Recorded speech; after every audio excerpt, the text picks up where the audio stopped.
Продолжаем эфир телеканала новостями к этому часу. И коротко о главных темах. Айслен Николаев поздравил якутян с Днем Республики. Прокуратура проверяет поселение на готовность к половодью. Оштрафованы 4 главы. Мастер-класс по национальным якутским играм прошел в Нерюнгри. Глава региона поздравил якутян с Днем Республики. Айслен Николаев написал о значимости события, а также, что за эти годы наша республика прошла масштабный путь единой судьбой с Великой Россией. Во всех уголках Якутии успешно реализуются национальные проекты, возводится новое жилье вместо ветхого, улучшаются дороги, облагораживается облик городов и сел, укрепляются и модернизируются системы здравоохранения, образования, культуры, растут демографические показатели. В завершение Айслен Николаев написал, что каждый вносит вклад в устойчивое развитие родной Якутии. Мы с уверенностью смотрим в будущее, творя добрые и масштабные дела уже сегодня. Также глава Якутии сегодня принял участие в торжественной церемонии возложения цветов к памятнику выдающегося государственного и политического деятеля, одного из основателей государственности Якутии, Платону Аюнскому. В мероприятии также приняли участие министры, депутаты, общественность. Платон Аюнский – один из ярчайших представителей людей, которые боролись за светлое будущее для народов Якутии. Чем дальше история уходит вглубь веков и времен, чем больше значимость и смысл того, что произошло в те годы, оно осознается еще больше, глубже, шире. Праздник патриотичный, потому что история, воспоминания о таких людях и поклонение таким людям, как Платон Аюнский, Максим Мос, Исидор Барах и многие другие, которые, в принципе, даже отдали жизнь за то, чтобы наша республика состоялась, это патриотический порыв. И это правильно, так должно быть. Неделя, посвященная Дню Республики, продолжается в Нерюнгре. Для желающих провести время интересно и с пользой был организован мастер-класс по якутским национальным настольным играм. Азам ловкости рук обучилась Ирина Кичигина. Хабылык и Хаамыска – это национальные игры на ловкость рук, которые с 2012 года вошли в соревнования по национальным видам спорта игры Манчары, а с 2019 года в игры Олонхо. Основным инвентарем игры Хабылык являются деревянные лучины, а в игре Хаамыска – это небольшие деревянные кубики. У всех присутствующих была возможность попробовать свои силы благодаря педагогам Республиканского центра реабилитации для детей с ограниченными возможностями здоровья. В первую очередь, конечно, развивают мелкую моторику и пальцев, это и реакция, это и усердие, это и в то же время это и воля, волевая сфера, насколько нужно быть усердным, насколько нужно быть терпеливым, чтобы вот научиться, во-первых, и в то же время пройти с этой игрой по жизни и уметь передавать эту игру еще и другим. Также с удовольствием ребята соревновались в играх Тыксан и Тырынка. Аналоги этих игр существуют у многих народов мира. Например, Тырынка – это что-то вроде игры в бирюльке, а Тыксан – игры в камешки. Мы не смогли удержаться, чтобы хоть где-то не поучаствовать. Сейчас я попробую сыграть в игру, которая называется «Охотник». Она развивает глазомер, меткость и мелкую моторику. Здесь есть такие фишки, которые сделаны из костей, которые находятся в хвосте у коровы. Нужно попасть одной фишечкой в другую. Вот сейчас я это и попробую. Молодец. Мимо.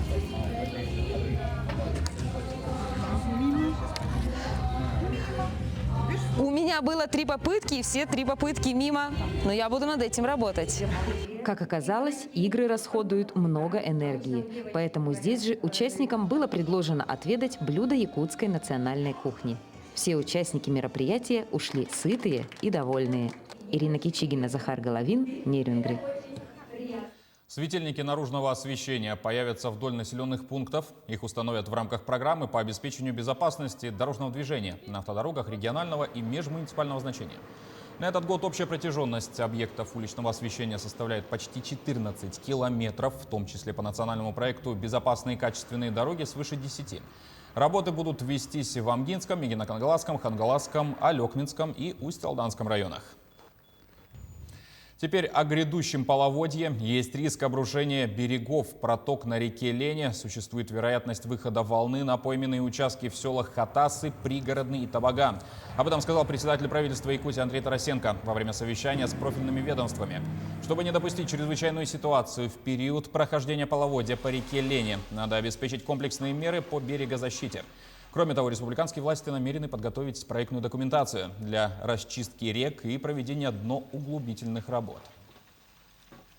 Прокуратура Намского района проводит проверки районных администраций для предотвращения чрезвычайных ситуаций, связанных с опасностью весенних паводков. В зону возможного подтопления там подпадают 12 населенных пунктов. В ходе проверки выяснилось, что в нескольких поселениях отсутствует план мероприятий.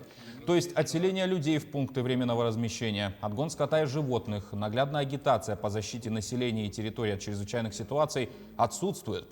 В отношении глав 5 поселений возбуждены административные дела, 4 из них рассмотрены, назначены штрафы по 10 тысяч рублей. Прокурорские проверки продолжаются. Прокурорскими проверками в 7 поселениях Намского района выявлено нарушение законодательства в области защиты от чрезвычайных ситуаций. По мерам прокурорского реагирования на нарушения устраняются. 5 глав поселений привлечены к административной ответственности. Подготовку к паводку обсудили и на сессии депутатов в Ленском районе. Также не обошлось без вопросов строительства дорог, благоустройства, подготовки к летнему сезону детского лагеря, изменений бюджета 2021 года и других. Часть из них требовала безотлагательных решений. Например, к народным избранникам обратились жители одного из многоквартирных домов, которые несколько лет борются с протекающей крышей. В итоге на ремонт выделили финансовые средства. Удовлетворили, хоть и частично, просьбы городской администрации. В этом году выделили доп. Средства на дороге. Городу Ленску была выделена сумма 61 миллион 700 с лишним тысяч.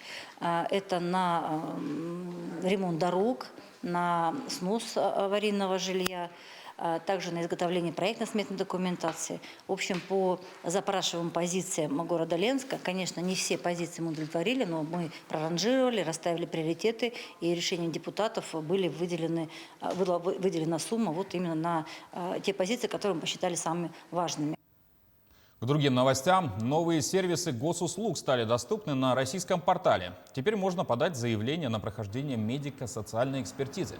Кроме того, обжаловать ее решение, внести изменения в индивидуальную программу реабилитации и многое другое.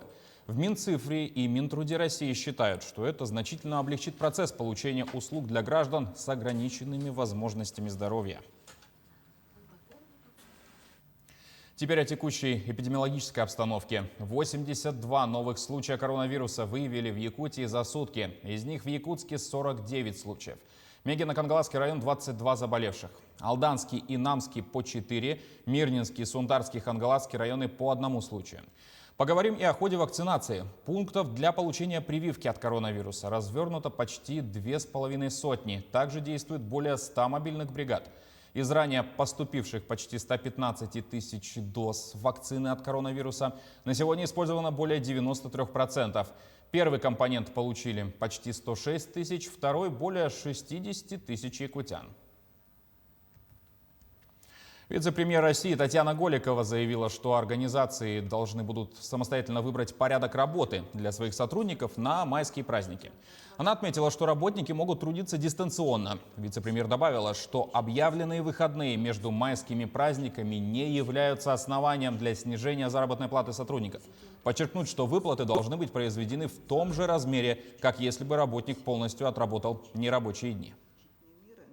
И здесь бы я обратилась к нашим уважаемым туроператорам, чтобы до решения властей туры на сегодняшний момент после 1 июня пока не реализовывались до тех пор, пока не будет принято окончательное решение, оценивающее эпидемиологическую ситуацию в Турции и Танзании, для того, чтобы снова возобновить возможность нашими гражданами посещения этих государств в целях проведения отпуска и отдыха. Куда уж точно не удастся попасть на майские праздники, так это в Турцию. Власти страны вводят с 29 апреля до 17 мая полный локдаун в связи с распространением коронавируса. Будут отменены занятия даже в детских садах и школах. Остальные учебные заведения перейдут на удаленную форму обучения. Сохранятся условия комендантского часа в вечернее и ночное время. Отели прекратят оформление брони и введут жесткий карантинный режим. В Москве вручили старейшую кинопремию в России «Ника». Из-за пандемии деятелей киноискусства награждали сразу за 2 года – 2019 и 2020. В номинантах оказалась и лента режиссера Дмитрия Давыдова «Пугало». Причем впервые якутская картина претендовала сразу на 3 приза в самых престижных номинациях. Как прошла церемония и чем закончилась для якутского кино, узнал наш СОБКОР в Москве Максим Кардозо. Ника возвращается в офлайн после перерыва в 2020 прошлом пандемийном году.